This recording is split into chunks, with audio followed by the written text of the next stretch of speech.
So ito po yung bagong pugad po natin na inahin na manok. So ito na yata yung isa sa pinakamaraming napugad po natin ng mga sisiw. So actually marami din po itong mga itlog ng itong inahin na manok. Bali nasa 22 lahat yung kanyang mga itlog. So ngayon yung napisa lang ho dito is nasa 20.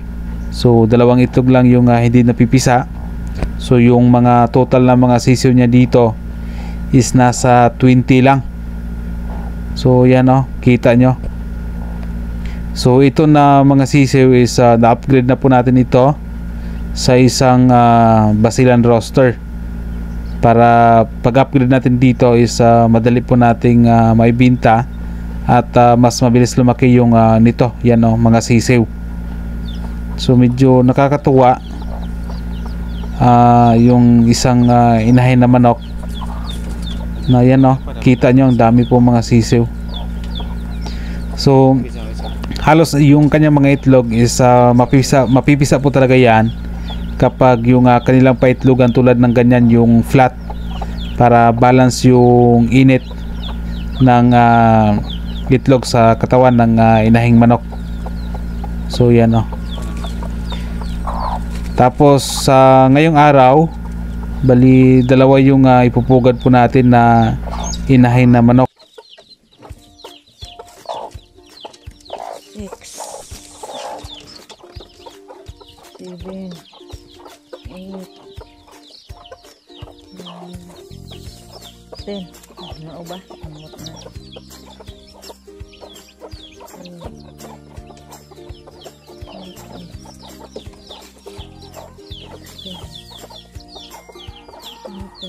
20 no? Sagol na.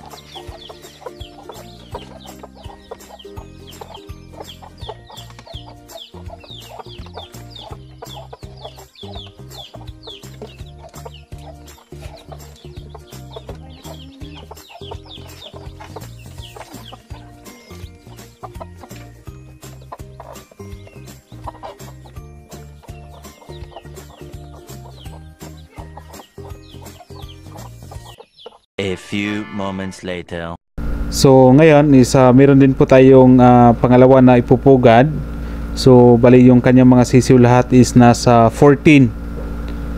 So ito na manok na ito ay may lahi po ito siya na wild chickens, kung sa Bisaya ihalas na manok.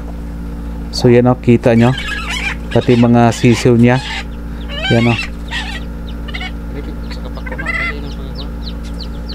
So ito talaga is pure talaga ito na native na manok. So yan.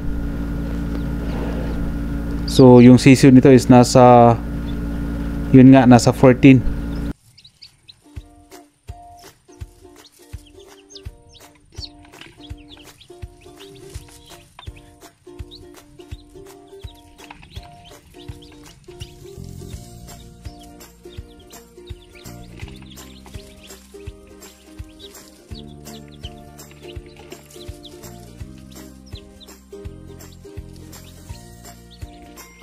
Sarawa na po sa pero wala dala.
So dito na kulungan meron din dito mga 11.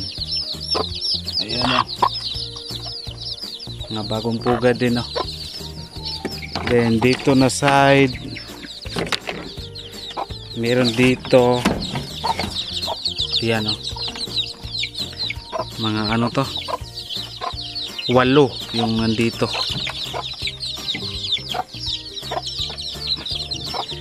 Tapos tingnan natin sa kabilang side. Dito banda marami dito, yan, marami. 21 yung nandito, 21, yan, 21.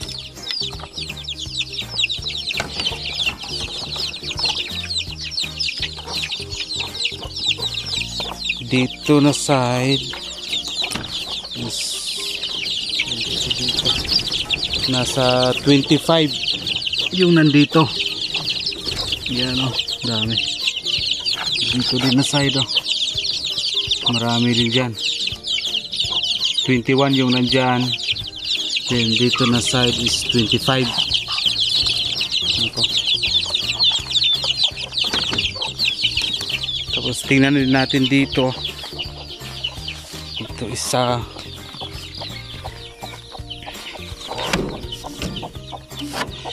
Diyan, 14 yung nandyan.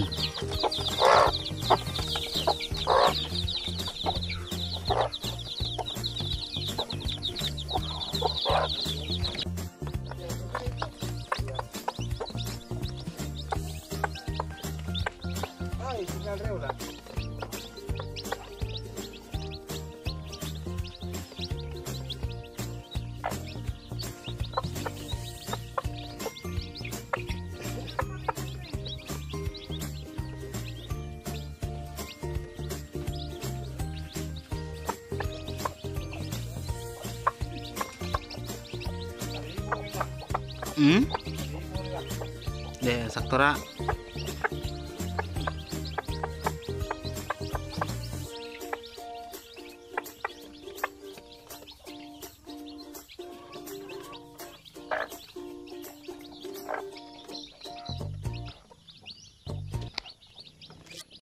So yung kulungan po natin ngayon para sa mga sisi po natin is halos puno na po sila. So hindi ko na alam kung mayroong bagong mga pugad na mga sisiw, kung saan na po natin sila ilalagay. So baka yung iba po dito na hindi pa sa yung time po talaga na kailangan po nating iwalay, baka maiwalay na po natin sila sa hindi tamang oras. So ang gawin na lang po natin ngayon is magpagawa na lang tayo ng kulungan para po sa mga sisiw. So additional expenses na naman para dito sa ating mga manok, yung pagpagawa ng kulungan para sa ating mga sisiw.